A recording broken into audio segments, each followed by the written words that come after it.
สวัสดีครับผมสวัสดีครับสวัสดีครับพ่อแม่พี่น้อง FC ไทยลาวเมื่อสุขคนวันนี้มาพบมาพ่อกระบอกต้นทุกคนวันที่30มิถุนายนปีพศ2568เมื่อนี้มาแพ็คคู่เนาะกับลูกสาวทุกคนน้องเมษาเนาะสำหรับลุงป้าคนไหนที่ถามหาน้องเมษาเนาะวันนี้กระบอกต้นก็เอาน้องเอามาเอากล้องด้วยครับทุกคนเอาน้องเอากล้องด้วยครับเนาะตอนนี้ก็เป็นเวลาบ่ายโมงน้องเมษาเอากล้องด้วยสวัสดีครับก่อนลูกสวัสดีค่ะก่อนร้องไห้แล้วสวัสดีค่ะก่อนสวัสดีค่ะก่อนลูกสวัสดีค่ะก่อนทุกคนเนาะน้องอ้วนอ้วนเด็กอ้วนเด็กอ้วนเด็กอ้วนเด็กอ้วนสวัสดีค่ะก่อนลูกสวัสดีค่ะก่อนลูกสวัสดีค่ะก่อนสวัสดีค่ะสวัสดีค่ะสวัสดีค่ะสวัสดีค่ะอุ้ยอุ้ยอุ้ยอุ้ยอุ้ยอุ้ยอุ้ยเนาะเด็กอ้วนมาออกช่องด้วยวันนี้มาออกช่องด้วยครับคือบอต้นเลิกงานแล้วทุกคนเลิกงานก็คือแบบมาเลี้ยงลูกเนาะเลี้ยงลูกช่วยน้องมนทำกับข้าวให้น้องมนกินเป็นประจำแบบนี้ทุกวันทุกคนบอต้นกับบอได้ออกไปเที่ยวใช้เนาะแต่เลิกงานมากะคือแบบเลี้ยงลูกทำกับข้าวบางวันก็ซักผ้าเนาะช่วยกันเนาะเอาน้องไปดิน้องไปเลยน้องไปเลยอยู่กับแม่ลูกอยู่กับแม่อยู่กับแม่อยู่กับแม่นี่แม่นี่เอาดูใครนะหมูอ้วนนะหมูอ้วนนะหมูอ้วนนะเนี่ยดูลูกดูดิดูกล้องนะเนาะมาต้นก็อยากมาตอบคอมเมนต์นี้ทุกคนเนาะจะมาตอบคอมเมนต์นี้เพื่อนว่าถ้าประเทศไทยเปิดรับสมัครทหารเนาะประเทศเราสิมาสมัครบอกเพื่อนว่าเนาะแต่คืออันนี้คือ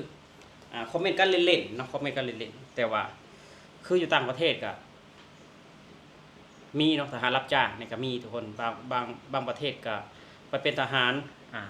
คนประเทศหนึ่งก็ไปเป็นทหารอีกประเทศหนึ่งก็มีที่ต่างประเทศเนาะแต่ว่าสมมุติว่าเนาะอันนี้คือสมมุติเด้อพี่น้องเด้อสมมุติว่าประเทศไทยเนาะเปิดรับสมัครทหารรับจ้างเนาะทหารรับจ้างอันนี้คือสมมุติพี่น้องคือสมมุติบ่ต้นเชื่อว่ามีเนาะคนที่จะมาสมัครเนาะทุกคนเพราะว่าเงินเดือนทหารนี่หลายทุกคนเงินเดือนทหารไทยนี่หลายเนาะบ่ต้นเชื่อเลยว่า FC เพิ่นว่ามีบุคคลมาสมัครบ่ต้นเชื่อเลยว่าหลายโพดเนาะคนที่จะมาสมัครทุกคนเพราะว่าสมมุติว่าเฮามาเป็นทหารเนาะเฮาครอบครัวหนึ่งมาเป็นทหารอาสาสมัครอยู่ในประเทศไทย1คนสามารถหาเงินเลี้ยงได้ทั้งครอบครัวเนาะเพราะว่าบาง FC เพิ่นคอมเมนต์เงินเดือนทหารนี่ก็15,000 16,000 20,000ก็มีพี่น้อง20,000ก็มีเพราะฉะนั้นแล้วเงิน20,000นี่ถือว่าซื้ออยู่ซื้อกินเนาะเดือนหนึ่งแบบสบายเลยทุกคนสำหรับอยู่บ้านมาต้นนะเนาะสำหรับอยู่บ้านมาต้นถือว่าหลาย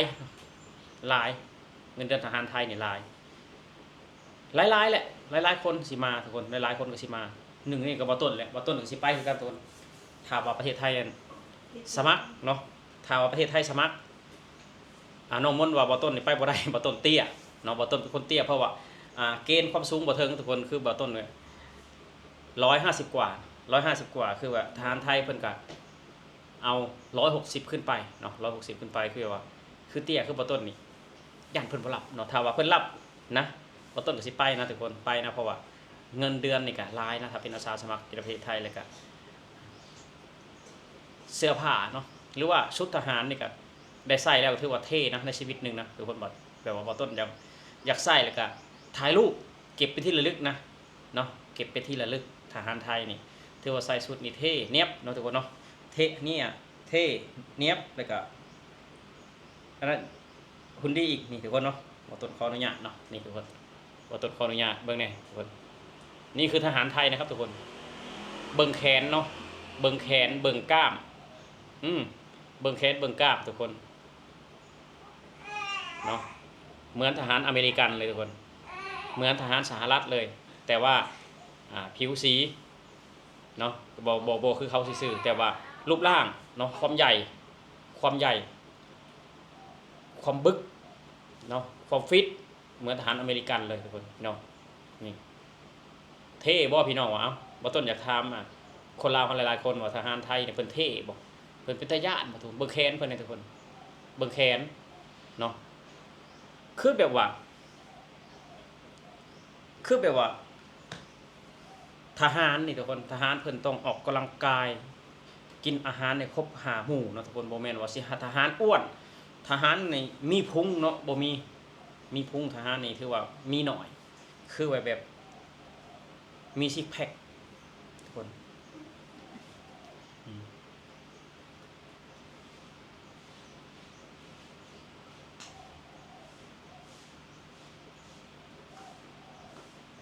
เนาะทุกคนเบิ่งหมวกเนาะเบิ่งหมวกเบิ่งเสื้อเกราะเบิ่งอาวุธพี่น้อง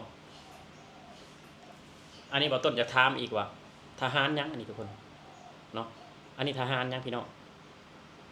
เพิ่นคือใส่สุดดีแท้พี่น้องเนาะ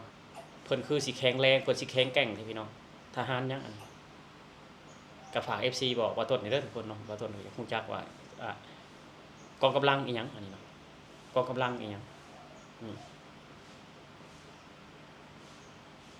คือว่าทหารอยู่ในประเทศไทยเนาะแต่ละกองกำลังก็ใส่ชุดไม่เหมือนกันทุกคนใส่ชุดไม่เหมือนกัน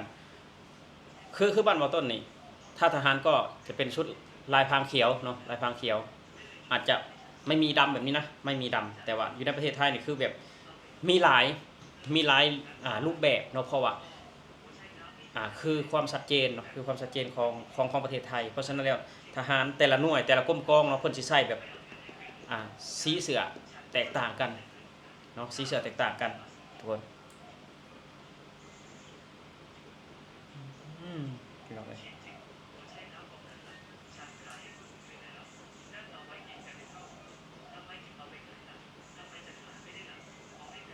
มาต้นกับเบิ่งแล้วเบิ่งอีกพี่น้องเอ้ยเบิ่งเนาะเบิ่งแล้วเบิ่งอีกแนวนี้เนาะทุกคนหุ่นหรือว่าร่างกายของทหารไทยพี่น้องร่างกายของทหารไทยสมแล้วที่เป็นอันดับ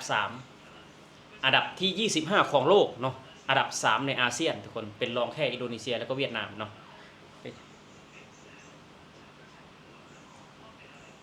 บ่ต้นเสื้อบ่อีกจะไม่นานเนาะประเทศไทยน่าจะขึ้นเป็นเบอร์2ของอาเซียนทุกคนเบอร์2ของอาเซียนในกองกำลังนี่แหละทุกคนเนาะ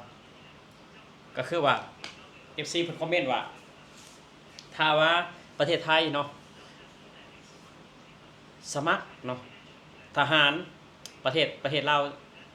นี่สิมาสมัครบ่เนาะบ่ต้นว่าเสื้อว่าหลายคนโพดที่จะมาสมัครเป็นทหารไทยนะทุกคนที่จะมาสมัครเป็นทหารไทยเนาะรวมทั้งคนลาวอยู่ในลาวหรือว่าแรงงานลาวอยู่ในไทยนี่ก็แบบว่าหลายคนนะถ้าจะสมัครเนาะทุกคนถ้าว่าสมมุติว่าเนาะทุกคนเนาะอันนี้คือสมมุติว่าเพิ่นให้สมัครเนาะแต่บ่ต้นว่าบ่ฮู้ว่ากฎหมายมันเพิ่นสิให้สมัครได้บ่ต่างชาตินะเนาะทุกคนต่างชาติอันนี้ก็คือแบบว่าเฮาเอามาแบบว่าแลกเปลี่ยนความคิดความเห็นกันซื่อๆเนาะแต่บ่ต้นก็ยืนยันเลยว่ามีคนมาสมัครหลายเพราะว่าสวัสดิการเนาะเงินเดือนและก็การกินอยู่ในประเทศไทยถือว่ามันดีคนชีวิตของมนุษย์ต้องการแต่สิ่งดีๆเนาะบ่มีไผดอกแบบว่าบ่ต้องการสิ่งดีๆเพราะฉะนั้นแล้วบ่ต้นเชื่อแน่นอนว่ามีคนมาสมัครหลายเนาะทุกคนเอาสำหรับคลิปนี้เนาะทุกคนบ่ต้นกับน้องเมษาก็สิอำลาพี่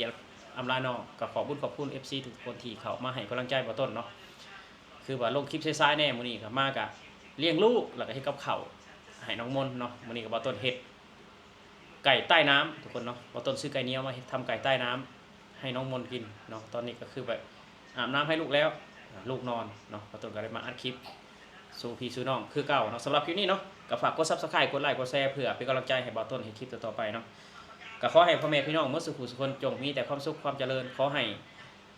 นายและพลทหารที่ปฏิบัติหน้าที่ตามแนวชายแดนไทยกัมพูชาขอให้ทุกคนแคล้วคลาดปลอดภัยต่อภัยอันตรายทั้งปวงจากแรงงานลาวคนหนึ่งที่มาทำมาหากินในประเทศไทยสำหรับที่นี่บ่ต้นขอกล่าวคำว่าสวัสดีครับผม